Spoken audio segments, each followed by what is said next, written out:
ধারাবাহিকের শুরুতেই আমরা দেখতে পাই ঝাঁপি তার লক্ষ্মী ঝাঁপি ফুড কর্নার দোকানটি রাস্তার পাশে সাজিয়ে তুলছে। আলোর মালা, ফুলের গন্ধ আর আনন্দে ভরপুর তার মুখ। কাঁসাই ব্যাগ ভর্তি বাজি নিয়ে এসে বলে, আজ দোকান উদ্বোধন, আজ মজা হবে। হাসি ঠাট্টার মধ্যেই ঝাঁপির চোখে এক অদ্ভুত উজ্জ্বলতা। আজ তার স্বপ্নের প্রথম দিন। অন্যদিকে অজন্তা ইনকাকে বলছে, দামোদরের ওপারে বেলুনডাঙ্গা গ্রামে কালী মায়ের মন্দির খুব জাগ্রত, সেখানে গণবিবাহ হয়। শুনেছি মায়ের পায়ের তোরণে বিয়ে করলে সেই দাম্পত্য নাকি চিরস্থায়ী হয়। ইনকা কুটিল হেসে বলে, আমি সেই কালী মন্দিরেই যাব, আর কালী মায়ের পুজোর দিনে দীপকে আবার আমার করে নেব। তারপর দেখব ঝাঁপি কিভাবে আমার সাথে কথা বলে। এদিকে ঝাঁপি দোকানের প্রস্তুতিতে ব্যস্ত। দীপকে উদ্বোধনের জন্য ডাকতে যায়। সে এসে দেখে দীপ ইনকার সঙ্গে আছে। দীপ বলে, ঝাঁপি, আজকে পারব না, ইনকার সঙ্গে কালী মায়ের পুজো দেখতে যাব। কথাটা শুনেই ঝাঁপির মুখ নিস্তব্ধ। চোখের ভেতর ভেসে ওঠে অভিমান। ইনকা মনে মনে হাসে, এবার শেখাবো তোকে ঝাঁপি। দীপ রেডি হয়ে নামতে ঠাম্মি জিজ্ঞেস করে, তুই কি ঝাঁপির দোকানে যাচ্ছিস? দীপ লজ্জা পেয়ে বলে, না ঠাম্মি, আজ ইনকার সঙ্গে যাচ্ছি।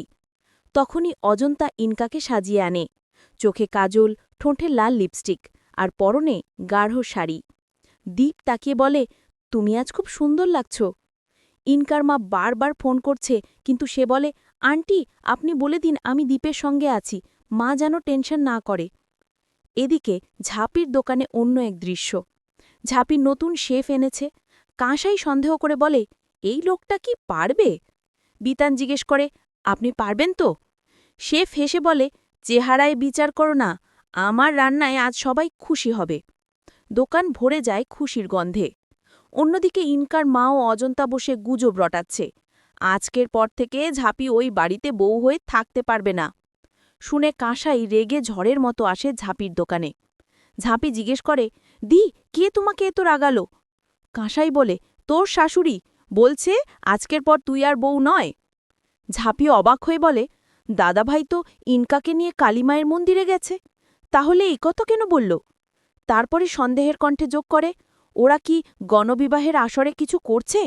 কাঁসাই বলে, দাদাভাই এমন কিছুই করবে না। কিন্তু ঝাঁপি দৃঢ় গলায় বলে, যদি করে তবে আগে আমায় ডিভোর্স দিতে হবে, আমি এখনই মন্দিরে যাচ্ছি। ঝাঁপি স্কুটি নিয়ে বেরিয়ে পড়ে, বাতাসে তার ওড়না উড়ে যায়। অন্যদিকে কালীমায়ের মন্দিরে পৌঁছে ইনকা অভিনয় করছে শান্ত ভক্তির।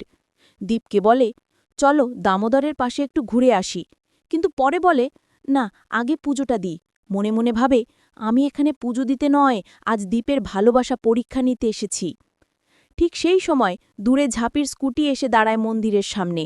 তার চোখে আগুনের ঝলক, মনে ঝড়। আগামী পর্বে দেখা যাবে ইনকা হাতে সিঁদুর নিয়ে দীপের সামনে দাঁড়িয়ে বলবে, তুমি যদি সত্যি আমায় ভালোবাসো তাহলে এই সিঁদুরটা পুড়িয়ে দাও। ঠিক সেই মুহূর্তে ঝাঁপি এসে দৃপ্ত কণ্ঠে বলে উঠবে, আমি জানতাম ইনকাদি, তুমি এটাই করবে। তবে আজ দেখা যাক মা সরলাক্ষীর কন্যা ঝাঁপিকে ফেলে মা কালী তোমার বিয়ে দেন কিনা। মন্দিরে ঘণ্টিধ্বনি বাজবে, বাতাসে ধূপের গন্ধ ছড়াবে, আর শুরু হবে প্রেম, বিশ্বাস আর প্রতারণার তীব্র লড়াই।